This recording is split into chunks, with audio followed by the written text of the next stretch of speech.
नमस्कार, स्वागत है आपका सिद्धि योगा में। मैं हूं योगाचार्य तारा दत्त और आज हमारी प्रैक्टिस होने वाली है वेरिकोज वेन्स के ऊपर।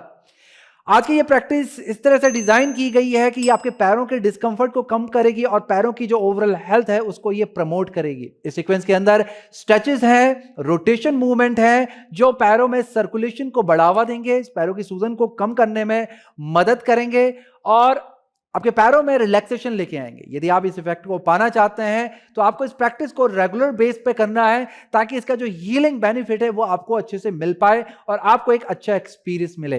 तो चलिए करते हैं इस प्रैक्टिस की शुरुआत।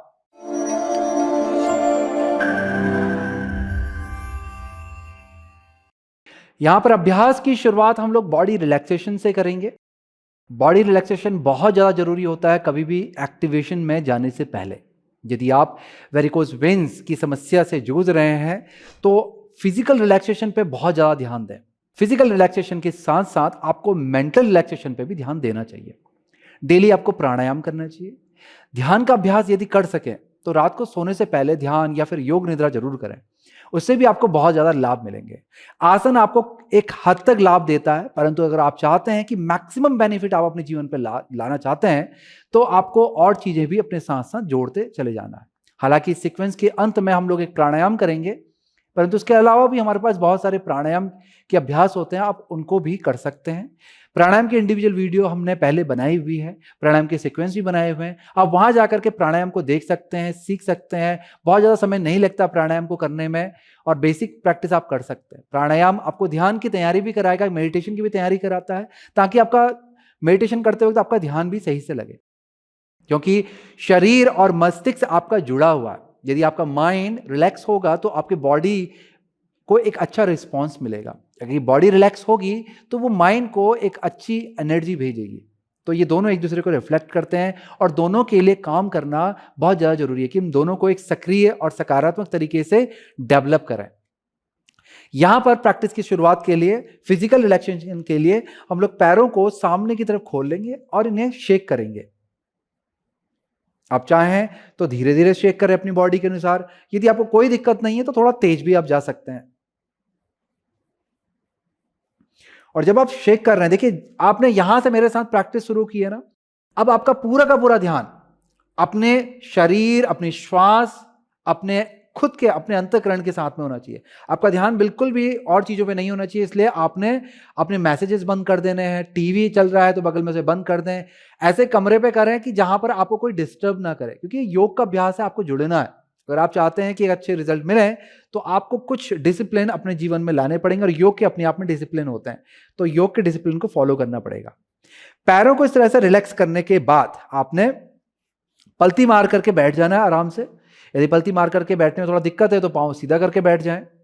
फिर आपने अपने हाथों और कंधों को रिलैक्स करना है इस तरह से।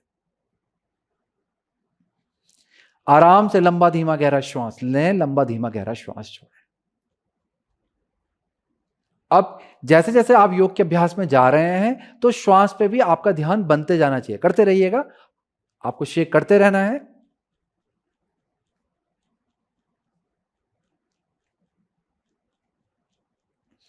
बहुत अच्छे।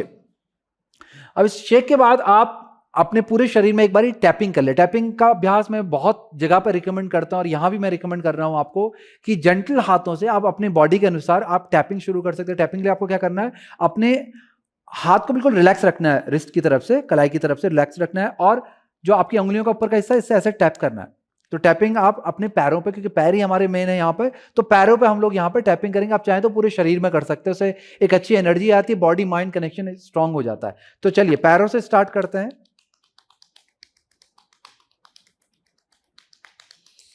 टैपिंग के दौरान भी ध्यान नहीं भटकना चाहिए। श्वास प्रश्वास यानी कि आपको ब्रीदिंग करते रहना है, लंबा श्वास लेना है, लंबा श्वास छोड़ना है। और जहां जहां पर आप टैपिंग कर रहे हैं उन हिस्सों को देखते भी रहें। ऐसा नहीं है कि सिर इधर उधर घुमा रहे हैं। मेरी आवाज को आप सुने और जब जब आपको देखना है मूवमेंट को आप देख भी सकते हैं, परंतु आपने अपने शरीर पर ध्यान ज्यादा देना है। तो यहां पर हम लोग एंकल के पास पे टैपिंग करने लग गए हैं। फिर काफ मसल पे करेंगे, यही हमारा मेन हिस्सा होता है जहां पर हमको इस तरह की समस्या देखने के लिए मिलती हैं।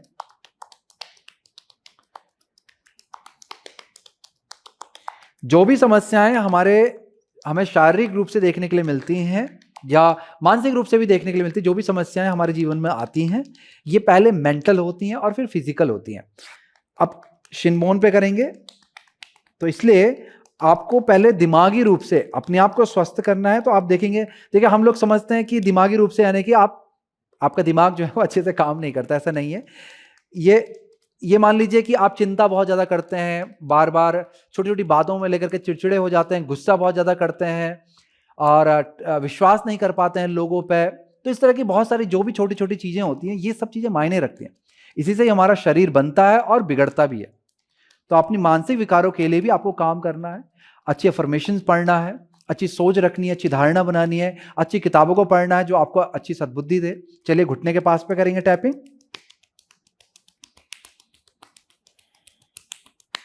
यदि आप चाहते हैं कि जब आपकी उम्र 60, 65, 70 या 80 की हो तो आप एक स्वस्थ व्यक्ति की तरह ही इस दुनिया को छोड़कर, जिस दिन आपका समय आए तो एक स्वस्थ व्यक्ति की तरह, एक बीमार ऐसा बिस्तर में पड़ा हुआ व्यक्ति की तरह ना जाए। तो उसके लिए आपको अपने आप को अंदर से, अपने मस्तिष्क से अपने आप को स्वस्थ बनाना है। चलिए पैरों पे करेंगे अच्छे से, थाई के सभी जगह पे आप हाथ ले जा करके टैपिंग कर लें।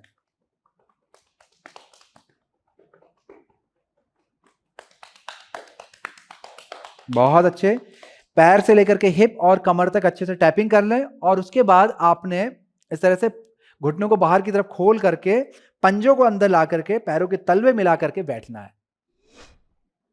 यदि बैठते वक्त आपकी जो स्पाइन है वो नीचे कैसे झुक जाती है तो नीचे से हिप के नीचे पे आपने कोई कुशन इत्यादि लगा करके बैठना है। कुशन समझते हैं कि तकिया इत्यादि टाइप का, तकिया जो सोने वाला तकिया नहीं, जैसे कि सोफे पे आप तकिया यूज करते हैं उस तरह का तकिया आप यूज करके बैठ सकते हैं, या फिर कंबल इत्यादि आप रख करके बैठ सकते हैं, ताकि उससे क्या होगा कि पीठ को सीधा करने में मदद मिलेगी। पूरे पाँव नहीं रखने हैं आपने, हिप के नीचे रखना है सिर्फ, और उसके भी किनारे पे बैठना है।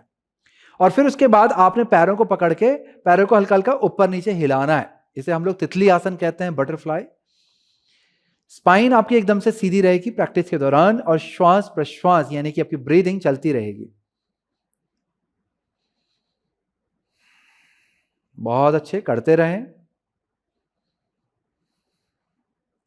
तितली आसन का अभ्यास हमारे पैरों में रक्त के संचार को, ऊर्जा के संचार को, यानी कि ब्लड सर्कुलेशन और एनर्जी का फ्लो, इन दोनों को ये बढ़ा देता है, जिससे हमारे जॉइंट्स हेल्दी होने लगते हैं। साथ साथ हमारी मसल्स भी एक्टिव होती हैं और हमारी जो वेन्स हैं, आर्टरीज हैं, उनको भी रिलैक्सेशन मिलता है। बहुत अच्छे। अब इस प्रैक्टिस में आप चाहें तो, अगर आप ओके फील कर रहे हैं, आपको जॉइंट में कुछ ज़्यादा प्रेशर नहीं लग रहा है या दर्द नहीं हो रहा है, तो आप ठीक फील कर रहे हैं तो इंटेंसिटी को इसको बढ़ा सकते हैं, यानी कि पैरों को थोड़ा और तेजी से ऊपर नीचे हिला सकते हैं। एकदम से ना जाएं, धीरे धीरे इंटेंसिटी को बढ़ाएं।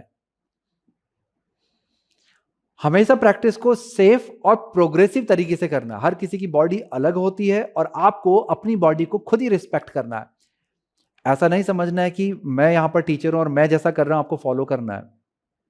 आपको अपनी बॉडी को फॉलो करना है। बहुत अच्छे। अब इस बटरफ्लाई मूवमेंट के बाद आपने अपने पैरों को सामने की तरफ ला करके खोल लेना है।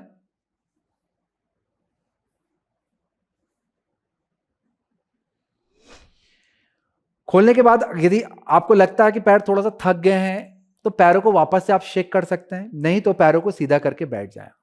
पीठ को भी सीधा रखना है आपने, हाथ आपने अपने हिप्स के पास पे रख लेना है। और फिर यहां से हमारी जो प्रैक्टिस है वो होने वाली है एंकल रोटेशन की। एंकल रोटेशन के लिए पहला हमारा एंकल जो है वो फ्लेक्स रहेगा, यानी कि जैसे मेरा है अभी एंकल ऐसी रहेगा। एड़ियों को आगे को पुश करना है, आपकी जो पैरों की उंगलियां चेहरे की तरफ देख रही हैं। फिर यहां से हम लोग घड़ी के सुई की दिशा में पैरों को घुमाना शुरू करते हैं। जैसे जिस डायरेक्शन में हमारा पहिया चलता है या घड़ी की सुई चलती है, उस डायरेक्शन में आपने अपने एंकल को घुमाना शुरू करना है। श्वास और प्रश्वास आपकी सामान्य रहेगी। हालांकि हम लोग इस तरह से ही प्रैक्टिस करते हैं कि ब्रीदिंग और मूवमेंट को कंबाइन करते हैं। फिलहाल अभी आपको आवश्यकता नहीं है। आपको आवश्यकता है मूवमेंट को जितना हो सकता है जेंटल और फ्लो के साथ करना है आपने, और आपका जो ध्यान है पूरी तरह से आपके पैरों पे लगा रहे। इस मूवमेंट को अच्छे से महसूस करते हुए आपने ये रोटेशन को करना है। पहले एक दिशा की ओर करते रहें। श्वास और प्रश्वास आपका नेचुरली, जो नेचुरल तरीका है आपका ब्रीदिंग करने का, उसी पे ही आपका श्वास प्रश्वास चलता रहेगा।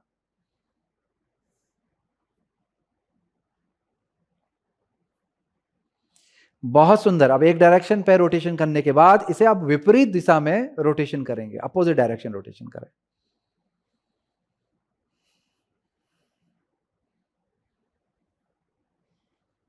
इस तरह से आपका ये घुमावदार प्रक्रिया, आपका ये जो रोटेशन मूवमेंट है, ये चलता रहेगा।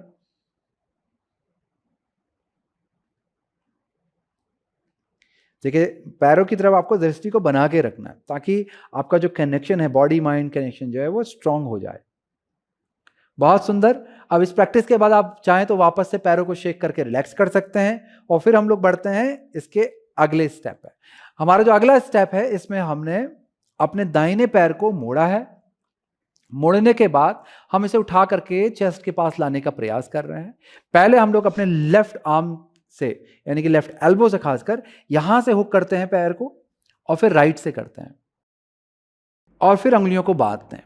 जितना हो सकता है स्पाइन को सीधा रखना, पीठ को एकदम से सीधा रखें, चेस्ट को लिफ्ट करके रखें। यदि इस तरह से आप पैरों को नहीं पकड़ पाते हैं, जैसे मैंने पकड़ा हुआ, तो उसका दूसरा उपाय है हाथ नीचे से ले आए, ऐसे भी ला सकते हैं।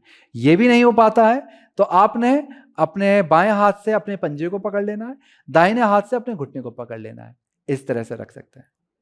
ऑलराइट, तो किसी भी तरह से आप अपने अभ्यास को यहां पे कर सकते हैं। पांव को जितना हो सकता है ऊपर को उठाने का प्रयास करें, स्पाइन को जितना हो सकता है सीधा रखने का प्रयास करें। स्पाइन यहां पर बहुत इंपॉर्टेंट, नहीं तो आपकी बैक थकने लगेगी। बहुत अच्छे, यहां पर रुकें, एक अच्छा सा स्ट्रेच अपने पैर पे लेकर के आए, आराम से श्वास लें, और एक अच्छे से स्ट्रेच के बाद आपने स्विंग करना है, राइट टू लेफ्ट, यहां पर हिलना है। इससे एक अच्छी सी मसाज आपके हिप मसल्स पे हो जाएगी और थोड़ा अच्छा सा खिंचाव आपके पैरों की तरफ आने लगेगा, एनर्जी का फ्लो और भी अच्छा होने लगेगा।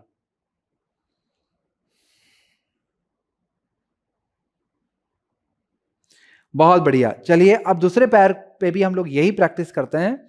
बाएं पांव को आपने मोड़ना है, यानी कि लेफ्ट लेग बेंड करना है और होल्ड करना है, जैसे आपने राइट को किया था, बस वही विधि से आपने यहां लेफ्ट को होल्ड करना है। स्पाइन आपकी सीधी रहेगी, चेस्ट को लिफ्ट करके रखें, पहले होल्ड करें और पुल करें चेस्ट की तरफ, ताकि एक अच्छा सा स्ट्रेच अपने पैर पे लेकर के आ जाएंगे। और फिर उसके बाद आपने स्विंग कराना शुरू करना है।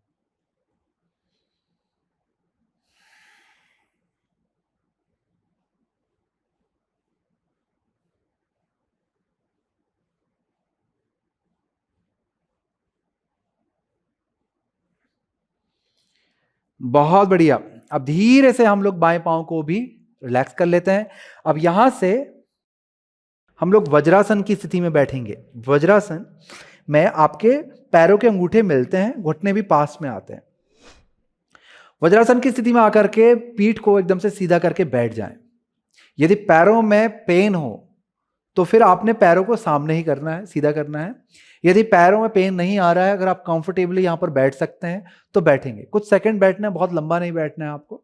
इससे आपका नीचे को प्रेशर बढ़ेगा, तो इससे पैर में और भी एक्टिवेशन ज्यादा सक्रिय हो जाएगा। जब आप यहां पर रुके हुए हैं तो लंबा धीमा गहरा श्वास लें और छोड़ें। तो इस तरह से कुछ सेकंड रुकने के बाद अब आपने आगे को झुक जाना है और हाथ पैरों के बगल पे ले आने हैं। यह हमारी शशांक आसन की स्थिति है। इस स्थिति में आकर के रुकेंगे, आपकी ब्रीदिंग चलती रहेगी।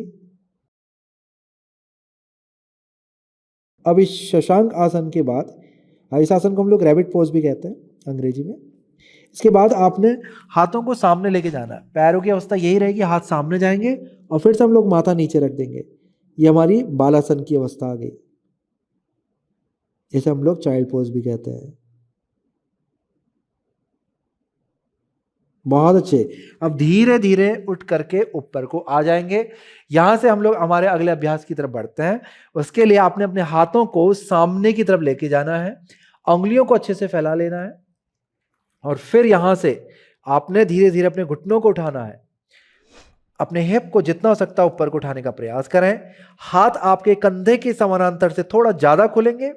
जैसे आपके पास यदि योग मैट पे आप अभ्यास को कर रहे हैं तो योग मैट की जो लेंथ होती है, चौड़ाई, उसके अकॉर्डिंग आपने हाथों को खोलना है। उंगलियों को अच्छे से जरूर फैलाना है। हथेलियों से दबाव बना करके शरीर का वजन अपने पैरों की तरफ ले जाने का प्रयास करें। यदि पैरों के पीछे खिंचाव ज्यादा लग रहा है तो घुटनों को हल्का सा मोड़ें, परंतु आपकी जो सिट बोन है नीचे जो बैठने वाली हड्डी थी हमारी, उसको आपने जितना हो सकता है ऊपर की तरफ को उठाना है, यानी कि अपने हिप को, नितंबों को आपने जितना हो सकता है ऊपर की तरफ को उठाना है। जब यहां पर रुके हुए हैं तो श्वास और प्रश्वास आपका चलता रहना चाहिए। ब्रीदिंग करें, श्वास को बिल्कुल नहीं रोकना है आपने, और ना ही हैवी श्वास लेनी है। आपके श्वास में कराहट नहीं आनी चाहिए, श्वास ऐसे नहीं लेनी है आपको। मैं आपको एग्जांपल बताता हूं, ऐसे नहीं लेना आपने, आराम पूर्वक लंबा धीमा गहरा श्वास लेना है। ऐसा लगना चाहिए कि आप प्रैक्टिस का आनंद ले रहे हैं, भले इसमें कठिनता हो, परंतु आपका जो ध्यान है वो ये है कि हमें इस अभ्यास से कुछ अच्छा लाभ लेने वाला हूं, इसीलिए यहां पर ये कठिन हो रहा है। चलिए, अब हम लोग यहां पर दाएं पांव को उठा करके आगे लेके आते हैं। यदि आप अपने पांव को उठा के पूरा आगे ला सकते हैं तो बहुत अच्छी बात है, नहीं ला सकते हैं तो जितना भी ला सकते हैं, जैसे आधे पे ले आए और फिर अपने हाथों को आगे वाले पांव के पास में लाएं, पीछे वाले पांव को थोड़ा और पीछे लेके चले जाए। फिर सिर को उठा करके सामने को देखेंगे, बहुत बढ़िया। शोल्डर्स आपने थोड़ा सा खोल के रखने, कान के पास है, चिपकाना नहीं तो गर्दन पे प्रेशर बनता है। चेस्ट जितना हो सकता है खोलें, पीछे वाले पांव की हील को पीछे को पुश करें। एक्टिवेशन पैर पे बनाना, एक स्ट्रेच दे अपने पीछे वाले पांव पे ना, हैमस्ट्रिंग को एक अच्छे से स्ट्रेच करवाए। सामने को सिर को उठा करके देखें, ब्रीदिंग करते रहें। श्वास आपने रोकनी नहीं है, लंबी धीमी श्वास लेते रहना, भूलना नहीं है, श्वास लेते रहें दोस्तों, श्वास आपकी चलती रहेगी। अब इस अच्छे से स्ट्रेच के बाद हम लोग पिछले पांव को उठा करके अंदर ले आते हैं हल्का सा, फिर हाथ आगे लेके जाते हैं, फिर आगे वाले पांव को पीछे। अब हम लोग पैरों को बदल देते हैं, यानी कि बाएं पांव को आगे ले आए, बहुत अच्छे, अपने हाथों को पास में ले आए आगे वाले पांव के, और फिर पिछला पांव और पीछे। अब यहां पर फिंगर्स को हमने कैसे किया, खड़ा किया हुआ कप शेप में, सिर को उठा करके हम सामने को देख रहे हैं, सिर को उठा के सामने को देखें। पीछे वाले पांव की एड़ी को आपने पीछे को पुश करना है, पुश करिए अच्छे से ताकि स्ट्रेच आए, हमें स्ट्रेच लाना है, ऐसा नहीं ढीला नहीं छोड़ना आपने, एकदम स्ट्रेच करें अच्छे से।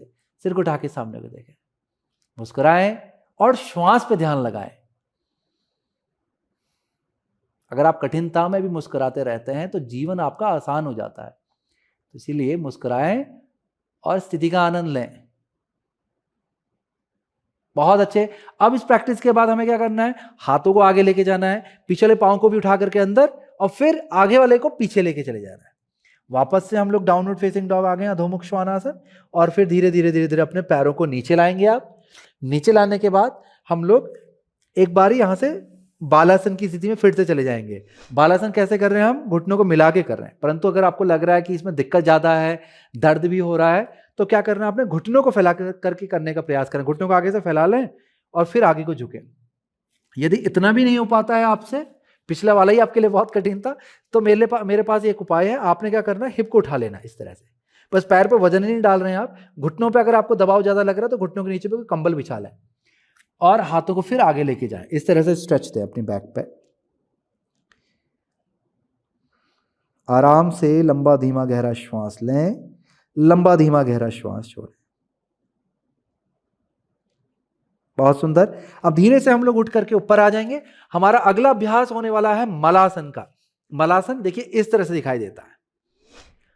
अब हो सकता है आप में से बहुत सारे लोग ऐसे नहीं बैठ सकते हैं क्योंकि आपको आदत नहीं है, तो आपके लिए मेरे पास उपाय है, दो उपाय है, एक भी नहीं दो उपाय यहां पर मैं दूंगा। पहला उपाय, आप अपने पैरों के नीचे पे इस तरह से ब्लॉक या कोई कंबल या कोई भी ऐसी वस्तु जिसकी हाइट समान हो, और या फिर कोई एक ही चीज हो जो लंबी हो, दो ना हो, तो उसके ऊपर अपनी एड़ियों को रख दो इस तरह से, तो आप आराम से बैठ पाओगे। दूसरा उपाय, ये भी कठिन लग रहा है, पीछे काफ मसल पे दबाव से थोड़ा पेन लग रहा है, तो ये भी ठीक नहीं है आपके लिए, फिर तो आपको इस तरह से बैठना चाहिए। ये दूसरा उपाय है कि नीचे से ही कुछ लगा लें और पैरों को आराम से इस तरह से रख लें, इस तरह से बैठना है। फिर अपने पंजों को बाहर की तरफ को फैलाना है, फिर अपनी कोहनी को इस तरह से हुक करवा करके फिर अपनी चेस्ट को ऊपर को लिफ्ट करना है। ये स्थिति में होल्ड करेंगे। हो सकता है आप ऐसे नॉर्मली बैठते हो घर पर, ये विशेष कैसे हो जाएगी स्थिति, पहला कि आप यहाँ पर पूरा एक एक्टिवेशन बना के रखे हुए हैं, पैरों को भी प्रेस कर रहे हैं, स्पाइन को लिफ्ट कर रहे हैं, और दूसरा क्या है कि आप अपने श्वास पे ध्यान लगा रहे हैं। श्वास के साथ जब आप इस आसन को करेंगे और अपने श्वास और शरीर पे ध्यान लगा के रखेंगे, तब यही एक सामान्य से दिखने वाली स्थिति आपके लिए एक जड़ी बूटी का काम करेगी। बहुत सुंदर। स्थिति को बना के रखें, आराम पूर्वक लंबा धीमा गहरा श्वास लें, लंबा धीमा गहरा श्वास छोड़ें। आप चाहे आंखों को बंद करके स्थिति का आनंद ले सकते हैं। बिना ब्लॉक के ये स्थिति ऐसे दिखाई देती है। अगर मैं कोई सहारा नहीं लूंगा तो इस तरह से दिखेगी। बहुत बढ़िया। कुछ देर यहां पर रुकने के बाद फिर आपने धीरे से हाथ पीछे लेके जाना है और धीरे से बैठ जाना है। यदि पैर ज्यादा थक गए हैं तो पैरों को सामने करके शेक कर सकते हैं। हालांकि इसके बाद आपको आपकी जो प्रैक्टिस है बहुत इजी प्रैक्टिस होने वाली है, उसके लिए आपको स्टेप की आवश्यकता पड़ेगी। यदि आपके पास ऐसी कोई स्टेप नहीं है घर पर तो कोई रस्सी, चुन्नी या कोई भी ऐसी वस्तु हो जो इस स्टेप का काम कर जाए उसको आप रख लें अपने पास पे। फिर आपने पीठ के बल लेट जाना है। पीठ के बल लेटने के बाद पैरों को सीधा कर लेंगे। फिर धीरे से दाहिने पांव को मोड़ेंगे और शिन बोन को पकड़ेंगे। यहाँ पे श्वास को भरेंगे। शिन बोन इसको बोलते हैं ऊपर की जो हड्डी होती है लंबी सी। और श्वास को छोड़ते हुए धीरे धीरे अपने पैर को अपने चेस्ट की तरफ खींचने का प्रयास करेंगे। अच्छा सा स्ट्रेच लाएंगे। आंखों को बंद करके करेंगे तो लाभ आपको ज्यादा मिलेगा। यहां पर मैं इंस्ट्रक्शन दे रहा हूं तो मेरे को आपको खोल करके बताना पड़ रहा है, परंतु अगर आप अगर आंखों को बंद करके करेंगे तो आपको लाभ ज्यादा मिलेगा। एक अच्छे से खिंचाव के बाद पैर को बदल देंगे। तो धीरे धीरे धीरे अपना दाहिना पांव सीधा करें और फिर धीरे धीरे अपना बायां पांव मोड़ें। श्वास भरें। श्वास को छोड़ते हुए धीरे से पैर को चेस्ट की तरफ खींचे और फिर इंटेंसिटी को भी बढ़ाते जाएं। अगर आप लंबे समय तक रोक रहे हैं तो जरूरी नहीं है कि श्वास छोड़ने के बाद आपने रोकना है। अपनी ब्रीदिंग करते रहें, यानी कि श्वास प्रश्वास आपका चलता रहेगा जब आप होल्डिंग कर रहे हैं। तो बहुत सुंदर। एक अच्छे से खिंचाव के बाद यहां पे धीरे से अपने बाएं पैर को भी आपने नीचे लेके जाना है। अब हम लोग वापस से दाहिने पैर को उठाएंगे। जब आप यहां पर दाहिने पैर को उठा रहे हैं तो आपको यहां पे अब इस स्ट्रेप की आवश्यकता पड़ेगी या रस्सी चुन्नी जो भी आपने तैयार किया उसकी आवश्यकता पड़ेगी। यहां पर दाहिना पांव मोड़ करके आपको इस रस्सी को, ये स्ट्रेप को आपने पैर के बीच में फंसाना है। इसमें आपने सिर विर सब उठा लिया है ताकि आप पैर के बीच में फंसा सके। और फिर सिर तो पूरा फिर बाद में नीचे चला जाएगा आपका और धीरे धीरे धीरे धीरे अपने दाहिने पैर को ऊपर उठा देना, जिसमें बायां पांव आपका सीधा और सक्रिय रहेगा। इस तरह से ये आपकी स्थिति बनेगी। ऑलराइट। अब यहां पे आपने अपनी फ्लेक्सिबिलिटी के अनुसार पैर को खींचना है, पर कैसे? बहुत ही धीरे धीरे, बहुत ही जेंटली आपको पैर को खींचना है। श्वास भरना है। श्वास को छोड़ते हुए धीरे धीरे खींचेंगे। यदि घुटना सीधा नहीं हो पा रहा, मोड़ रहा है, कोई दिक्कत नहीं है। शुरुआत में जितना हो पाता है उतना ही करें। फिर धीरे धीरे प्रयास करें कि आपका घुटना सीधा होने लगे और फिर इसे धीरे धीरे खींचना है। और एकदम से भी पूरा नहीं खींचना है, जितना हो सकता है उतना ही लेके जाना है। जहां तक आपको एक अच्छा खासा खिंचाव महसूस हो रहा है वहां पर जाके रुक जाए। आंखों को बंद करें। कंधों को ऐसे उठने दें, तिरछा नहीं होने दें, पूरा एकदम से नीचे रखें। एकदम रिलैक्स रखनी चाहिए आपकी जो बॉडी है, पूरी की पूरी रिलैक्स होनी चाहिए। जो उठा हुआ पाँव है वो इंगेज रहेगा, नीचे वाला पाँव भी इंगेज रखना है। ऐसा नहीं कि ढीला पड़ा हुआ, तिरछा गिरा हुआ, इसे भी इंगेज रखना आपने। अब यहां पर रुक करके श्वास प्रश्वास लें, स्थिति का आनंद लें। इस स्थिति के बाद ये बहुत ही अच्छा खिंचाव लाता है, पैरों की मांसपेशियों को खोलता है, जकड़न को पैरों की खोलता है, जो आपको काफी लाभ दे सकती है आपकी इस कंडीशन में। फिर आपने क्या करना है, इस स्ट्रैप को या जो आपकी रस्सी है उसके दोनों छोरों को एक ही हाथ से पकड़ लेना है, कि दाहिने हाथ से ही पकड़ना आपने, राइट हैंड से। और फिर धीरे धीरे धीरे धीरे आपने अपने राइट लेग को राइट साइड लेकर के जाना है। प्रयास करना जितना नीचे जा सकता है इसको लेकर के जाएं। मेरे पास यहाँ पर थोड़ा दीवार है, मैं एडजस्ट करता हूँ अपने आप को। और यदि थोड़ा गैप रह जा रहा है और पैर वीक महसूस कर रहा है, उस गैप की वजह से अच्छा महसूस नहीं हो रहा है, तब आपको क्या करना है, पहले तो धीरे से वापस आ जाना है। फिर जहां तक आपका पांव जा रहा था वहां पर आपने इस तरह से, जैसे मैंने ये ब्लॉक रख दी है यहाँ पे, ऐसे ही आप कोई वस्तु रख सकते हैं। फिर उसके ऊपर आप उसको अच्छी खासी हाइट दे, जितना आपका पांव नीचे तक जा रहा था उतने तक। फिर उसके बाद उसके ऊपर आपने अपने पैर को रख लेना है, तो उससे आपको सहारा मिल जाएगा बहुत अच्छा। ऑलराइट। यहां पर रुकने के बाद, यहां पर रुकना है कुछ क्षण, आराम से श्वास लें, जितना स्ट्रेच अच्छे से दे सकते हैं दें, जितनी आपकी बॉडी अलाउ करती है। और फिर अच्छे से स्ट्रेच के बाद आपने धीरे से पैर को उठा लेना है, घुटने को मोड़ना है और स्टेप को बाहर निकाल देंगे। अब यही प्रैक्टिस को, यही प्रक्रिया को हम लोग दूसरे पांव से करेंगे। तैयार हैं?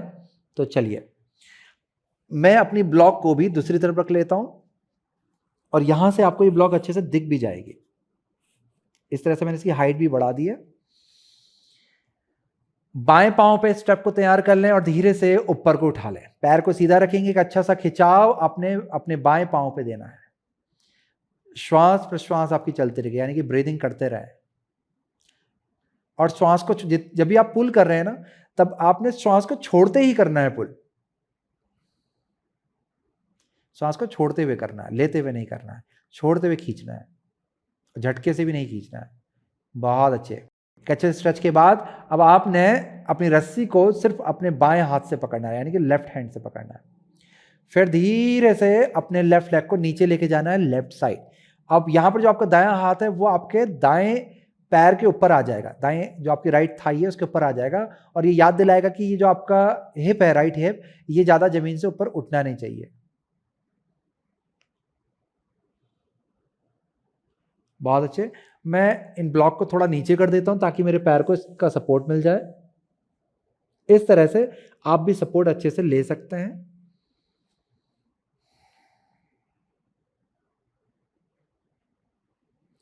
यहां पर अच्छा सा स्ट्रेच दें, अपना समय लें, रुके, यहां पर अच्छा सा स्ट्रेच दें। देखिए शुरू शुरू में हो सकता है आपको ये पोज जो है ये बहुत कठिन लगे, परंतु जब आप इसे डेली बेसिस में प्रैक्टिस करेंगे, जितने भी आसन हमने किए ये सब आपके लिए ईजी हो जाएंगे धीरे धीरे।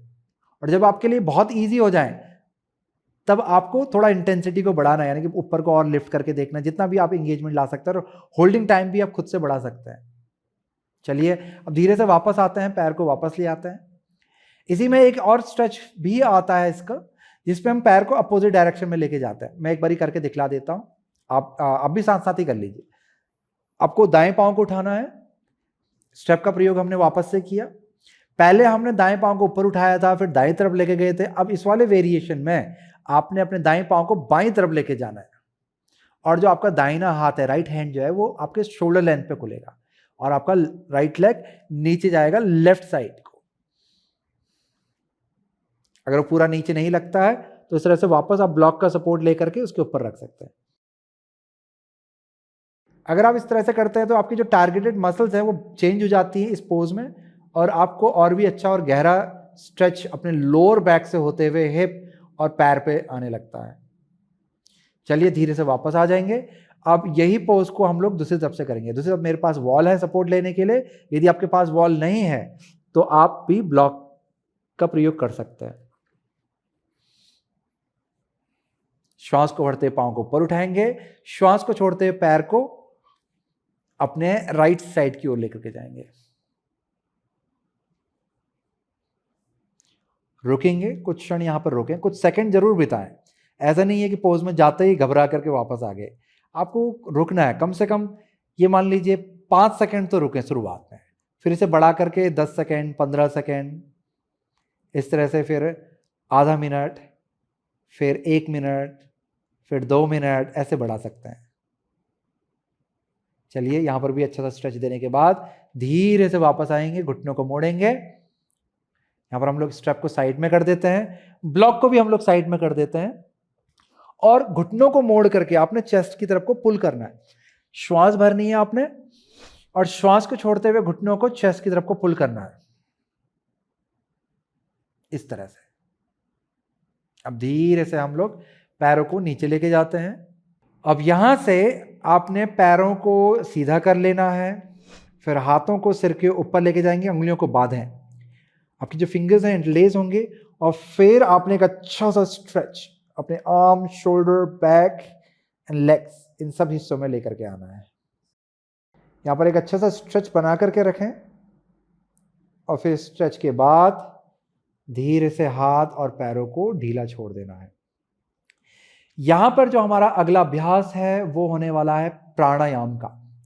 ये प्राणायाम हमारी यौगिक श्वसन क्रिया का हिस्सा है, जिसे अंग्रेजी में लोग 3 पार्ट ब्रीदिंग कहते हैं।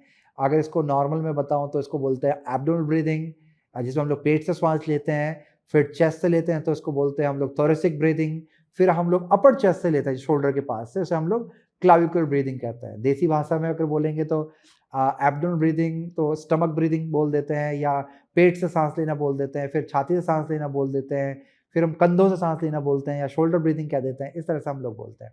ऑलराइट, तो चलिए पहले हम लोग पेट से सांस लेते हैं।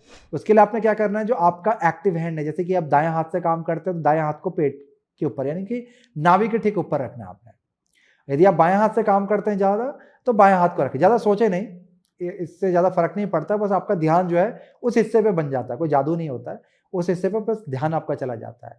फिर हम लोग दूसरे हाथ को अपने चेस्ट पे रख देते हैं। अब क्या है, हम पहले पूर्ण रूप से ध्यान लगाते हुए सिर्फ और सिर्फ पेट से श्वास लेने का प्रयास करेंगे। मैं लेफ्ट हैंडेड हूँ तो मैं लेफ्ट हैंड को ऊपर से रख दूंगा अपने नाभि के ऊपर से, और राइट को मैं चेस्ट के ऊपर रख दूंगा। तो आप अपने अनुसार कर लें। हमने ध्यान आंख बंद करके पेट पे लगाया, लंबा धीमा गहरा श्वास पेट के द्वारा लिया, जिसमें हमारा पेट धीरे धीरे धीरे धीरे लिफ्ट होने लग गया, एक्सपेंड होने लग गया है, और हथेली को पुश करता जा रहा है। जैसे ऊपर को उठ रहा है, हथेली को पुश कर रहा है, पुश कर रहा है, पुश कर रहा है। और जब आप श्वास को छोड़ रहे हैं तो धीरे धीरे वो पेट नीचे को जा रहा है, नीचे को जा रहा है, नीचे को श्रिंक हो रहा है नीचे, वो आपके स्पाइन की तरफ खींचता चला जाएगा। बस इसी तरह से ये ब्रीदिंग हमारी चलती रहती है, जिसे हम लोग स्टमक ब्रीदिंग, एब्डोमेन ब्रीदिंग इस तरह से नाम से बोलते हैं। तो वापस से आपने श्वास लेना है लंबा धीमा गहरा, जितना लंबा ले सकते हैं ले ले ले ले ले, और फिर धीरे धीरे धीरे धीरे धीरे धीरे बहुत ही धीमे छोड़ना आपने, और पूरा श्वास छोड़ें।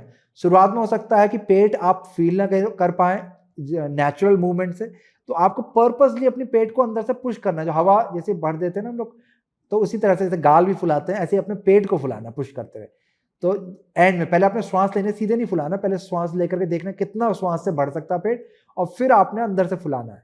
और फिर ऐसे ही आपने धीरे से पहले श्वास छोड़ी जितनी छोड़ सकते हैं, फिर पेट को अंदर को खींचना है, परंतु फोर्स इतना ज्यादा ना हो कि पेट में दर्द हो जाए, अपने अनुसार करें। अब यहां पे आपने इस तरह से अपने पेट से कम 8 से 10 श्वास लेनी है। फिर हाथ को बदलना है, जिसमें आपने अपना एक्टिव हैंड अपने चेस्ट के ऊपर रखना है, फिर दूसरा हाथ आपके पेट पे आ जाएगा। हाथ बदल गया हमारा। अब यहां पे आपने लंबा धीमा गहरा श्वास सिर्फ और सिर्फ अपने चेस्ट से लेना है। अब ध्यान देंगे कि पेट नहीं हिलेगा आपका जब आप चेस्ट से श्वास ले रहे हैं। हालांकि शुरुआत में हिल भी सकता है, क्योंकि धीरे धीरे ट्रेन होने में टाइम लगता है, फिर भी आपका जो ध्यान है वो आपके हृदय चक्र, यानी कि जो जिसे हम लोग अनाहत चक्र कहते हैं, उस पर आप ध्यान लगाएंगे। उस पर भी नहीं, आपको पता नहीं है कि वो क्या होता है, कैसे होता है, कुछ ध्यान ना लगाएं उस पर। आप इतना भी कर सकते हैं कि जो आपकी छाती उठ रही है, फैल रही है, बस उस मूवमेंट पर ध्यान लगाएं कि आपने श्वास ली, छाती उठ रही है और फैल रही है, कुछ इस तरह से दिखेगा।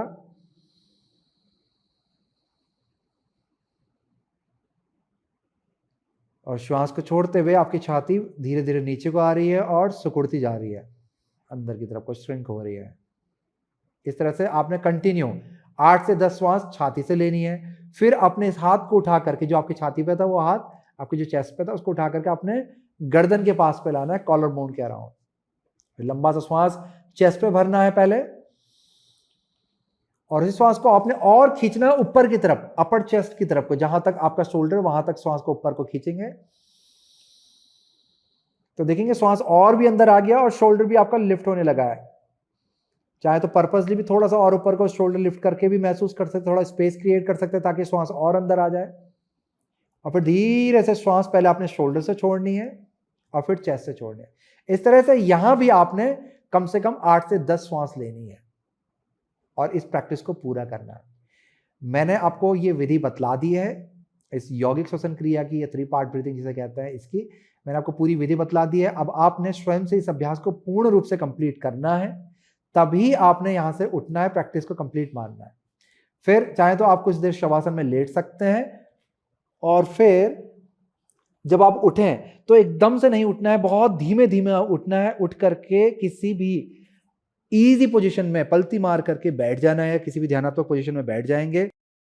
हाथों को ज्ञान मुद्रा में बनाएंगे। इस तरह से आपकी जो पहली उंगली है और अंगूठा उसके ऊपर का हिस्सा मिलेगा, इस तरह से ज्ञान मुद्रा बना करके आंख को बंद करके जितना देर आप बैठ सकते हैं, 2 मिनट, 10 मिनट, 15 मिनट, 20 मिनट, जितना देर आप ध्यान में बैठ सकते हैं, और श्वास आपकी चलती रहेगी, उतनी देर बैठें और फिर अपने कामों में लग जाएं। परंतु एकदम से ना उठें और एकदम से भी कोई हैक्टिक काम ना करें। धीरे धीरे ही अपने एक पैसिव एनर्जी से फिर धीरे धीरे एक्टिव एनर्जी की तरफ बढ़ें। तो अब आप देखेंगे कि एक बहुत ही अच्छे लेवल पे आपको फिजिकल और मेंटल चेंजेस आने लगेंगे। तो आज की प्रैक्टिस इतनी है, जैसे कि आपको पहले बतला दी, इस प्रैक्टिस को आपको रेगुलर करना है, तभी आपको टाइमली इसके बेनिफिट देखने के लिए मिलेंगे। चलिए अभी के लिए इतना ही, मिलता हूं आपको कुछ नई जानकारियों के साथ, परंतु भूले नहीं आपको इस प्रैक्टिस की रिपीटेशन करनी है। नमस्कार।